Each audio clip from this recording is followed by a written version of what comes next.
Hi girls, it's Tuesday and I'm not having a very good day today, but I decided to take your challenge and put it into action page, and I'm going to smile and I'm going to make a video that's upbeat, or as upbeat as I can, and I'm going to be positive, and yeah, thank you for making such a great video page.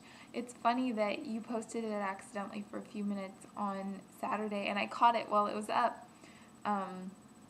It was kind of like fate, because it happened, just when I needed it, and I saw it just when I needed it. So thank you for being so inspiring. I'm thinking of you today. I think your doctor's appointment is today. I'm sorry if it's not. All the days kind of squish and mush together sometimes. So I hope you get some relief soon. I hope we all start feeling better soon. I don't know what's in the water. Shannon, I hope that, whatever's in the water isn't in the water in Maine, because, gosh, I know what it's like to be really sick on vacation, and it's not fun. So I really hope you're doing better and that you're able to enjoy yourself, and that you're comfortable, and I hope that you're doing better. And Kylie, I hope you're less dizzy, and Nikki, I hope you're doing better too. And thanks for the conversation yesterday, Nikki. At the end of this video, I'll share a picture of what my fridge looks like on the inside. It's pickleless. Nikki gave me a great tip about pickles. I'll leave that up to you to explain. Gosh, that sounds kind of wrong, doesn't it? Anyways, I'm going to show you what it looks like inside my fridge. It's a whole bunch of Tupperware that, of things that I can just stick in a saucepan or the microwave if I have to. That's, healthy, but, it's quick and fast for pots, because I know you asked that last week.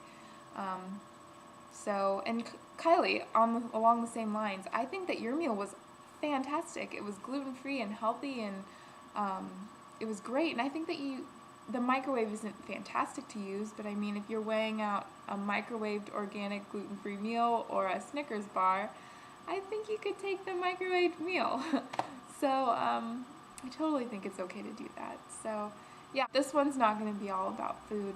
I was actually going to try to do something a little upbeat and cheer myself up and maybe cheer you guys up, and I was going to play Loaded Questions with you guys. It's an awesome board game, and I didn't have a question for this week, so I thought I would just kind of play Loaded Questions with you guys. So I'm going to do that at the end of the video. I put down the Loaded Questions game, and all disheveled now. It's actually hours later now. I put down the Loaded Questions game, and I don't know if it was because I looked down too fast, but I got really dizzy, so I had to turn off the camera and take a break from filming. I look awful. Oh my gosh. Anyways, before I played Loaded Questions with you guys and showed Nikki the inside of my fridge, I wanted to respond to Kylie, and everyone else too who shared their diary entries. I think you girls are so brave. I feel kind of blessed to have dysautonomia, because it's introducing me to probably the coolest people I've ever met, in my life. And I feel really grateful. If I hadn't, developed dysautonomia or POTS, I wouldn't have met you guys, and I wouldn't have, learned so many lessons from people and from my own experiences. But you guys are actually teaching me not to be afraid to speak out about what I've experienced. I mean, months ago, I wouldn't have, jumped on YouTube and talked about any of this. Symptoms in this condition is horrid. I mean, our vital signs are unstable, for crying out loud. So it's a scary thing, and I can't imagine going through it at such a young age. I didn't have dysautonomia when I was 12 or 13. I developed it kind of at 16, so more like 17. So I had a lot of other health issues back when I was 12 and 13, but my blood pressure and my heart were pretty stable. It broke my heart to hear that you guys had to go through something so scary at such a young age. Girls are amazing.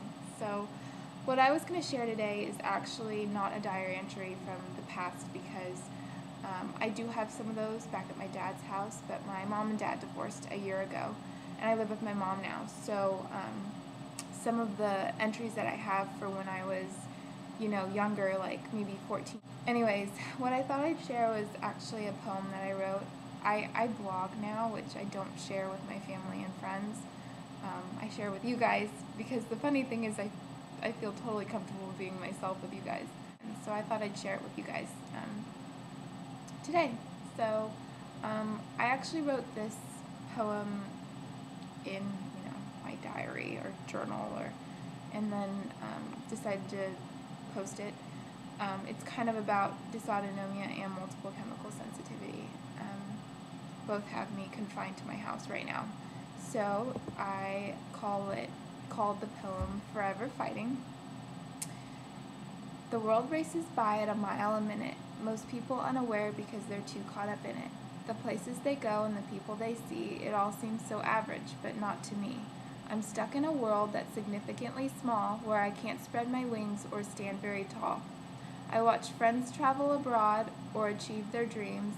As I remain stagnant, my goals a distant gleam. I'm the missing seat at the table, and the invitation declined, as I'm bound to my house, unable to venture from inside. Still too sick for most visitors, but well enough to see that there's a battle I'm fighting, and the sole warrior is me. I can't recruit an army or ask for a bunkmate in my bubble. It'd be asking too much, and it'd be far too much trouble. People can choose when they enter and can decide to walk away. They can conclude that they need a break, but I'm the one who's forced to stay. Not many can fathom what it's like to reside in a world so confined, or how much it takes to uphold a positive mind. One must find joy in the day's ordinary occurrences, like being able to breathe or the sun as it blazes. One must also be satisfied fighting to forge ahead on one's own, because as painful as it is, the rest of the coop has flown.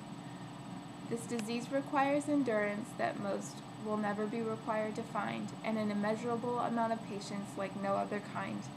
Yet we find that what it takes lies within us if we open our eyes and our hearts, if we let go of all we thought was important and tap into where our inner strength lies. The deep-seated loneliness and physical nightmare of the disease will make one day living in health a glorious ease. The treacherous nights filled with illness, combined with the monotonously battled days, have opened my eyes in so many ways. When my world opens up and I can spread my wings to fly, not a moment will be taken for granted, as I thank God I didn't die. I will stand tall and pat myself on the back, because I never gave up on me, even while others cracked. Until that day arrives, I must find it within me to continue my lone battle and continue to be. I'm sorry if I didn't read that, coherently. I'm really foggy. But okay, so I'm gonna go get loaded questions and we're gonna play a board game, okay? Okay, so this is what the game board looks like, and I get to pick a random question off of a card for you girls. I'm gonna draw a loaded question card for each of the awesome Potsies, and I'm going to pick a question off the card to ask you for this week. So this is going to be for Paige. Fill in the blank. I've never been able to. Nikki. What great idea did you come up with but never followed through on? This one's going to be for Kylie. If 50 people in your age group were selected randomly, how many do you think would you find leading a happier life than yours? This one's for Shannon. I'm really sorry if that was kind of lame. I expected, the game to be a little more exciting, but I kind of wanted to just do it and read the questions and go lay down. I'm really sorry. Maybe we can play again some other time. Okay, so we have my fridge. I'm gonna make you guys dizzy. I'm gonna make me dizzy. All right, let's see, what kind of stuff could we grab instead of chocolate? We have 2 different types of rices that could be heated up. We've got some beans. We've got some dates back there. I don't know if you could see them. We have a plum. Yeah, I mean, you could throw some stuff in the microwave. We could have some olives. I don't know, those look kind of sketchy. I don't know how long the olives have been sitting there. But, yeah, I think up there we have some watermelon. Some of this isn't mine. The apples. Yeah, that's kind of what I do when, you know, I'm really not doing well. You throw some stuff in a bowl, like some rice and beans, some avocado, olives, or you grab some fruit. Shannon and I are known to eat halves of watermelons all by ourselves. So you could take a fork to a melon if you wanted to.